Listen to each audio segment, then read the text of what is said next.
Hello everyone, welcome to Learn with Yasmin. আজি ভিডিঅ'ত আমি পঢ়িম ক্লাছ 12 বায়োলজিৰ চেপ্টাৰ 14 পৰিস্থিতিতন্ত্ৰৰ আমি আজি প্ৰশ্ন উত্তৰসমূহ চাম। অনুশীলনীৰ যিবোৰ প্ৰশ্ন উত্তৰ আছে সেইসমূহ আলোচনা কৰিম।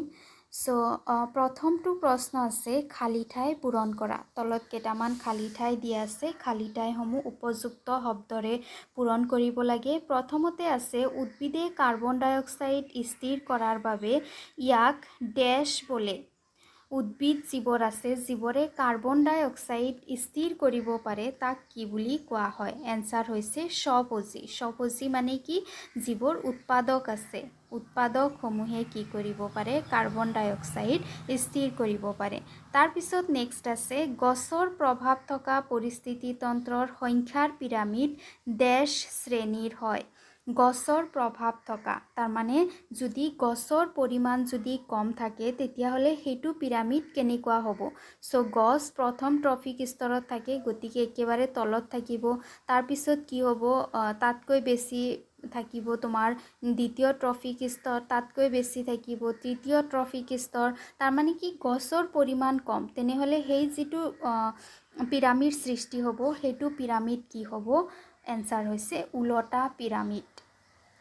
তাৰপিছত চি হৈছে জলজ পৰিস্থিতিতন্ত্ৰত উৎপাদকতা নিয়ন্ত্ৰণৰ কাৰক হ'ল ডেশ। এটা জলজ পৰিস্থিতিতন্ত্ৰত উৎপাদকতা নিয়ন্ত্ৰণ কৰা কাৰক কি? এনসাৰ হৈছে পোহৰ। জলজ পৰিস্থিতিতন্ত্ৰত উৎপাদকতা নিয়ন্ত্ৰণৰ কাৰক হ'ল পোহৰ।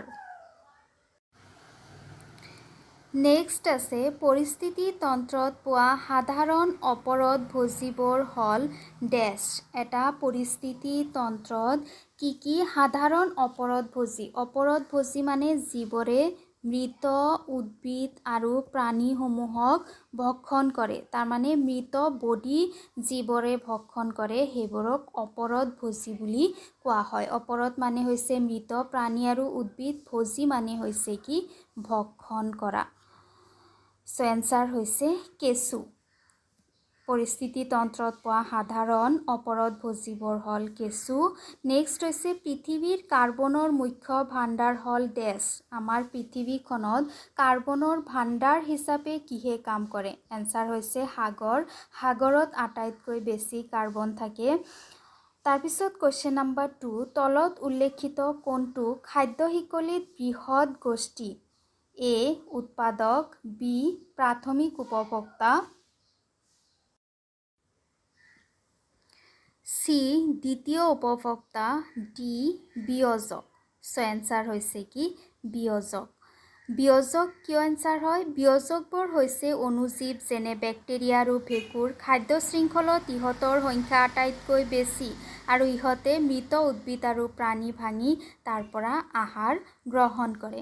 তাৰপিছত কুৱেশ্যন নম্বৰ 3, হ্ৰদৰ দ্বিতীয় ট্ৰফিক স্তৰ হ'ল হ্ৰদ মানে এটা পানী থকা পৰিস্থিতিতন্ত্ৰ এটাৰ দ্বিতীয় ট্ৰফিক স্তৰ কিহে দখল কৰে? অপশ্যন এ হৈছে ফাইটোপ্ল্যাংটন, অপশ্যন বি হৈছে জুপ্ল্যাংটন, অপশ্যন চি হৈছে বেন্থংছ, অপশ্যন ডি হৈছে মৎস্য, তাৰমানে মাছ। এইকেইটাৰ ভিতৰত কোনটোৱে দ্বিতীয় স্থান দখল কৰে? এনসাৰ হৈছে জুপ্ল্যাংটন। প্ৰথম স্থান দখল কৰে ফাইটোপ্ল্যাংটনসমূহে, দ্বিতীয় স্থান দখল কৰে জুপ্ল্যাংটনসমূহে।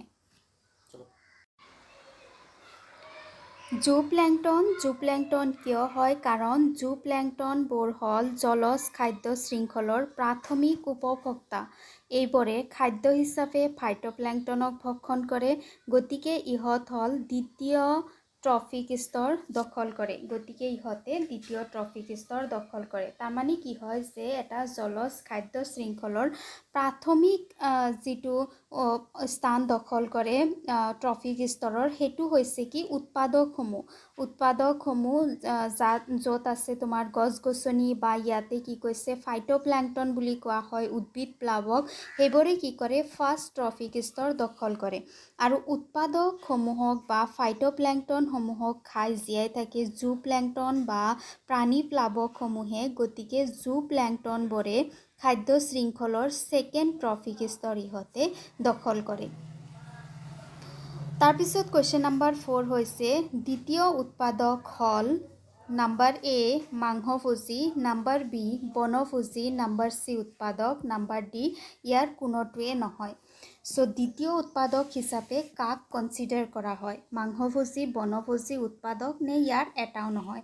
এনচাৰ হৈছে নাম্বাৰ ডি, তাৰমানে ইয়াৰ কোনোটোৱে নহয়, কাৰণ কোনো ধৰণৰ দ্বিতীয় উৎপাদক নাথাকে। উদ্ভিদবোৰ হৈছে একমাত্ৰ উৎপাদক, সেইবাবে ইহঁতক প্ৰাথমিক উৎপাদক বুলি কোৱা হয়। ইয়াৰ বাহিৰে খাদ্য শৃংখলত কোনো ধৰণৰ উৎপাদক নাথাকে। উদ্ভিদৰ বাহিৰে আমাৰ খাদ্য শৃংখলৰ কোনো ধৰণৰ উৎপাদক নাথাকে, গতিকে ইয়াতে কোনো ধৰণৰ দ্বিতীয় উৎপাদক নাই। তাৰপিছত নেক্সট কুৱেশ্যন হৈছে কুৱেশ্যন নম্বৰ 5। কুৱেশ্যন নম্বৰ 5 কৈছে সৌৰ বিকিৰণৰ সালোকসংশ্লেষণীয় সক্ৰিয় বিকিৰণৰ PAR শতাংশ কিমান? PAR মানে হৈছে কি ফটোচিন্থেটিকেলি এক্টিভ ৰেডিয়েশ্যন। চ' সৌৰ বিকিৰণ সালোকসংশ্লেষণীয় সক্ৰিয় বিকিৰণৰ কিমান শতাংশ? ইয়াতে অপশ্যন আছে 100 শতাংশ, অপশ্যন বি 50 শতাংশ, অপশ্যন চি 1 পৰা 5 শতাংশ, অপশ্যন ডি 2 পৰা 10 শতাংশ। এনচাৰ হৈছে 50 শতাংশ। 50 শতাংশ এনেকুৱা ধৰণৰ সৌৰ বিকিৰণ হয় যাক উদ্ভিদসমূহে সালোক সংশ্লেষণৰ কাৰণে ব্যৱহাৰ কৰিব পাৰে। চ' মুঠ যিমান সৌৰ বিকিৰণ হয় তাৰ আধা হ'ল সালোক সংশ্লেষণীয় সৌৰ বিকিৰণ। গোটেইখিনি বিকিৰণ উদ্ভিদসমূহে সালোক সংশ্লেষণৰ কাৰণে ব্যৱহাৰ কৰিব নোৱাৰে। ইয়াৰ মাত্ৰ আধাখিনিহে উদ্ভিদসমূহৰ কাৰণে প্ৰযোজ্য হয় সালোক সংশ্লেষণ কৰাৰ কাৰণে, আৰু তাৰ পৰা কিছু অংশ উদ্ভিদে ব্যৱহাৰ কৰে। 50% উদ্ভিদে ব্যৱহাৰ নকৰে। চ' 2 to 10%হে উদ্ভিদে ব্যৱহাৰ কৰে, কিন্তু এক্টিভ 50% হয়। তাৰপিছত কুৱেশ্যন নম্বৰ 6 আছে পাৰ্থক্য লিখা। প্ৰথমতে আছে চৰণীয় খাদ্য শৃংখল আৰু অপৰদ খাদ্য শৃংখলৰ মাজত পাৰ্থক্য কি? চ' চৰণীয় খাদ্য শৃংখল হৈছে যিটো খাদ্য শৃংখল তোমাৰ কি হয় যে শক্তি সূৰ্যৰ পৰা আহে। যিটো চৰণীয় খাদ্য শৃংখল আছে, চৰণীয় খাদ্য শৃংখলটো হোৱাৰ কাৰণে যিটো শক্তি, সেইটো শক্তি সূৰ্যৰ পৰা আহে, তাৰমানে সৌৰ শক্তি ইহঁতে ব্যৱহাৰ কৰিব পাৰে।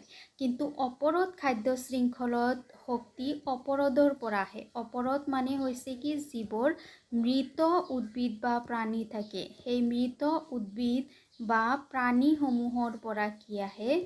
শক্তি আহে। তাৰপিছত নাম্বাৰ 2 হৈছে এইটো শৃংখল আৰম্ভ হয় উদ্ভিদৰ পৰা যি ট্ৰফিক স্তৰত প্ৰথম স্থান দখল কৰে, আৰু উদ্ভিদ জৈৱ পদাৰ্থবোৰক বনভোজীসমূহে ভক্ষণ কৰে। চ' এই যিটো চৰণীয় খাদ্য শৃংখল আছে, সেই খাদ্য শৃংখল উদ্ভিদৰ পৰা আৰম্ভ হয়। উদ্ভিদ প্ৰথমতে থাকে, উদ্ভিদসমূহক আকৌ কি কৰে, যিবোৰ বনভোজী থাকে, যিবোৰ তৃণভোজী থাকে, তৃণভোজীসমূহে সেই উদ্ভিদসমূহক ভক্ষণ কৰিব পাৰে। তাৰপিছত অপৰদ খাদ্য শৃংখল আৰম্ভ হয় অপৰদবোৰৰ পৰা, যেনে মৃত উদ্ভিদ প্ৰাণী, সেইবোৰক ভক্ষণ কৰিব ইহঁতৰ যিবোৰ ভক্ষণকাৰী আছে সেইবোৰে। চ' এনেকৈ কি হয় অপৰদ খাদ্য শৃংখলটো ষ্টাৰ্ট হয়।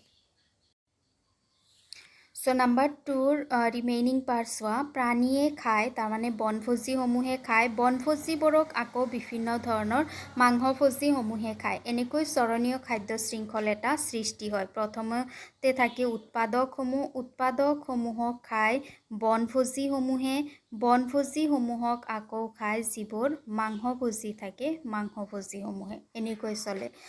চ' অপৰদসমূহক কি হয়, যাক বিয়োজকবোৰে খায়, আৰু বিয়োজকবোৰক সিহঁতৰ ভক্ষণকাৰীয়ে খায়। ষ্টাৰ্ট হয় কিহৰ পৰা?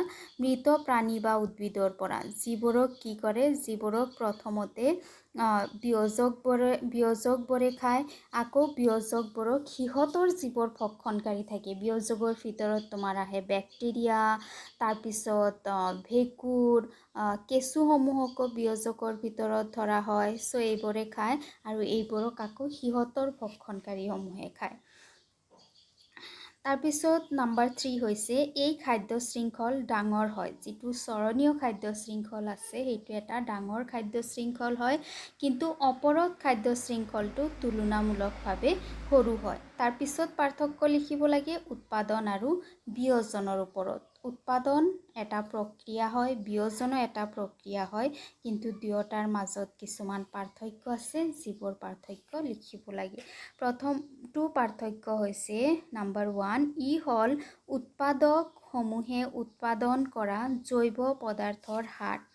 যিটো উৎপাদন আছে, উৎপাদন মানে হৈছে যিবোৰ উৎপাদক থাকে, যিবোৰ গছ-গছনি থাকে, গছ-গছনিসমূহে যিমানখিনি উৎপাদন কৰে তাৰ যিটো হাৰ, যিটো পাৰ্চেণ্টেজ, তাক উৎপাদন বুলি কোৱা হয়।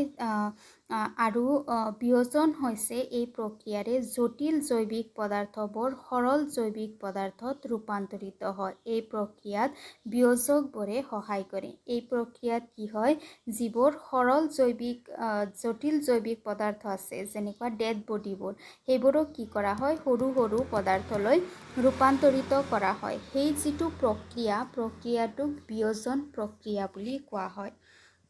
নাম্বাৰ 2, উৎপাদনৰ বাবে সৌৰ শক্তিৰ প্ৰয়োজন হয়। উৎপাদন যিটো প্ৰক্ৰিয়া আছে, সেইটো প্ৰক্ৰিয়া হোৱাৰ কাৰণে সূৰ্যৰ শক্তিৰ প্ৰয়োজন হয়, কিন্তু বিয়োজনৰ বাবে সৌৰ শক্তিৰ প্ৰয়োজন নহয়। নাম্বাৰ 3, ই সালোক সংশ্লেষণৰ ওপৰত নিৰ্ভৰশীল। উৎপাদন কাৰ্য যিটো আছে, সেইটো তেতিয়া হ'ব পাৰে যেতিয়া সালোক সংশ্লেষণ প্ৰক্ৰিয়া সম্পূৰ্ণ হয়। আৰু যিটো বিয়োজন প্ৰক্ৰিয়া আছে, ই নিৰ্ভৰ কৰে বেক্টেৰিয়া আৰু ভেঁকুৰৰ ওপৰত, অণুজীৱসমূহৰ ওপৰত, বিয়োজকসমূহৰ ওপৰত। বিয়োজকসমূহে বিয়োজন কৰিলেহে প্ৰক্ৰিয়াটো সম্পূৰ্ণ হ'ব পাৰে। তেনেদৰে যেতিয়া উৎপাদকসমূহে উৎপাদন কৰিব, তেতিয়াহে উৎপাদন প্ৰক্ৰিয়াটো চলিব পাৰিব। তাৰপিছত পাৰ্থক্য লিখিব লাগে থিয় পিৰামিড আৰু ওলোটা পিৰামিডৰ ওপৰত। দুই ধৰণৰ পিৰামিড আমি পাইছিলোঁ, এটা হৈছে থিয়, এটা হৈছে ওলোটা। থিয় পিৰামিড কি হয়, শক্তিৰ পিৰামিডবোৰ থিয় পিৰামিড হয় সদায়। তাৰমানে কি হয়, যিবোৰ শক্তিৰ পিৰামিড আছে, সেইবোৰত কেতিয়াও ওলোটা পিৰামিড হ'বই নোৱাৰে। সদায় ইহঁত কি হয়, থিয় পিৰামিডে হয়। আৰু ওলোটা পিৰামিড জৈৱ আয়তন আৰু সংখ্যাৰ পিৰামিড কেতিয়াবা ওলোটা হ'ব পাৰে, সদায় নহয়, কেতিয়াবা কেতিয়াবা জৈৱ আয়তন আৰু সংখ্যাৰ পিৰামিড আমি কেইটা পাইছিলোঁ, 3টা পাইছিলোঁ। এটা হৈছে কি, নাম্বাৰ 1 আছিল কি আমাৰ সংখ্যাৰ পিৰামিড, নাম্বাৰ 2 আছিল আমাৰ জৈৱ আয়তনৰ পিৰামিড, আৰু নাম্বাৰ 3 আছিল কি শক্তিৰ পিৰামিড। ইয়াৰে ভিতৰত যিটো শক্তিৰ পিৰামিড আছে, শক্তিৰ পিৰামিডটো কেতিয়াও ওলোটা নহয়, কিন্তু এই দুটা পিৰামিড, নাম্বাৰ 1 আৰু নাম্বাৰ 2, এই দুটা পিৰামিড কি হ'ব পাৰে, কেতিয়াবা কেতিয়াবা তোমাৰ ওলোটা হ'ব পাৰে। নাম্বাৰ 2 হৈছে এই পিৰামিডত পৰিস্থিতি তন্ত্ৰত থকা উৎপাদকৰ সংখ্যা আৰু জৈৱ আয়তন আটাইতকৈ বেছি, যিটো ট্ৰফিক স্তৰৰ বেলেগ স্তৰত ক্ৰমান্বয়ে কমি আহে।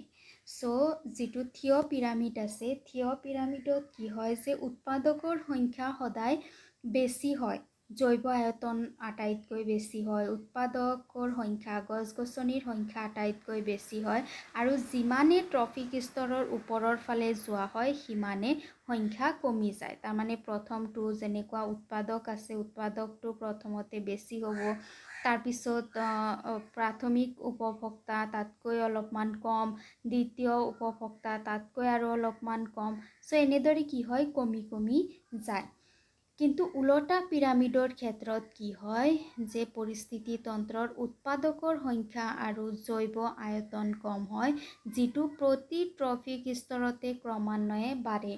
এইটো ইয়াৰ ওলোটা। ইয়াতে কি হয়, উৎপাদকৰ সংখ্যা আটাইতকৈ কম হয়, আৰু লাহে লাহে যিমান ওপৰৰ ফালে যোৱা হয়, সিমানে যিটো জীৱৰ সংখ্যা, সেইটো কি হ'ব ধৰে, বৃদ্ধি হ'ব ধৰে, আৰু ইয়াকে ওলোটা পিৰামিড, ইয়াৰ যেতিয়া পিৰামিড বনোৱা হয়, পিৰামিডটো ওলোটা পিৰামিড হোৱা দেখিবলৈ পোৱা যায়। যদি এটা ডাঙৰ গছ চোৱা, তোমালোকে বটগছ, তেনেকুৱা ধৰণৰ ডাঙৰ গছ চোৱা, ডাঙৰ গছ, এটা গছতে বহুত উপভোক্তা থাকিব পাৰে, যেনেকুৱা প্ৰাথমিক উপভোক্তা পতংগসমূহ, বহুত পতংগ থাকিব পাৰে, কিন্তু গছ কেইটা আছে, এটা, আৰু সেই পতংগসমূহক খাবলৈ বিভিন্ন ধৰণৰ দ্বিতীয় উপভোক্তা আহিব পাৰে, চৰাই আহিব পাৰে, বেলেগ বেলেগ ধৰণৰ চৰাই আহিব পাৰে, আৰু যিবোৰৰ সংখ্যা এই পতংগতকৈ বেছি বেছি হ'ব পাৰে তেতিয়া তাৰ পৰা যিটো পিৰামিড সৃষ্টি হ'ব সেইটো পিৰামিড হ'ব কি উলটা পিৰামিড। তাৰপিছত নেক্সট পাৰ্থক্য আছে খাদ্য শৃংখল আৰু খাদ্য জাল। নাম্বাৰ 1 ই এক সৰল শৃংখল। খাদ্য শৃংখল যিটো আছে সেইটো এটা সৰল শৃংখল হয়, কিন্তু খাদ্য শৃংখল এটা জটিল শৃংখল হয়। তাৰপিছত খাদ্য শৃংখল উচ্চ ট্ৰফিক স্তৰত থকা জীৱবোৰে সৰল জীৱক ভক্ষণ কৰে, যেনেকুৱা তোমাৰ ঘাঁহ বন যিবোৰ আছে ঘাঁহ বনসমূহক ছাগলীয়ে খায়, ছাগলীক আকৌ বাঘে খায়। এইটো হৈছে কি এটা সৰল খাদ্য শৃংখল। আৰু খাদ্য জালৰ ক্ষেত্ৰত কি হ'ব পাৰে, যিবোৰ ঘাঁহ বন আছে ঘাঁহ বনবোৰক গছ গছনিবোৰক বহুত জীৱে খাব পাৰে, ছাগলীয়ে খাব পাৰে, গৰুৱে খাব পাৰে, হৰিণে খাব পাৰে। আকৌ ইহঁতক কি কৰিব পাৰে, বাঘে খাব পাৰে, সিংহই খাব পাৰে, ৰাইট। ইয়াতে কি থাকে তোমাৰ খাদ্যৰ বহুত অপশ্যন থাকে, কিন্তু খাদ্য শৃংখল সৰল হয়, ইয়াতে সৰল ধৰণে প্ৰক্ৰিয়া চলি থাকে। উচ্চ ট্ৰফিক স্তৰত থকা জীৱবোৰে খাদ্যৰ বহুত উৎস থাকে। ইয়াতে যিবোৰ উচ্চ ট্ৰফিক স্তৰত জীৱ থাকে যেনেকুৱা বাঘ, সিংহ, তৃতীয় ট্ৰফিক স্তৰত, চতুৰ্থ ট্ৰফিক স্তৰত যিবোৰ জীৱ থাকে সেইবোৰৰ খাদ্যৰ বহুতকেইটা ইহঁতৰ অপশ্যন থাকে, উৎস থাকে, য'ৰ পৰা ইহঁতে খাদ্য গ্ৰহণ কৰিব পাৰে। আজি ভিডিঅ'ত ইমানখিনিয়ে। ভিডিঅ' ভাল লাগিলে লাইক কৰিবা, ফ্ৰেণ্ডছৰ সৈতেও শ্বেয়াৰ কৰিবা আৰু চেনেল ছাবস্ক্ৰাইব কৰিবা। Thank U.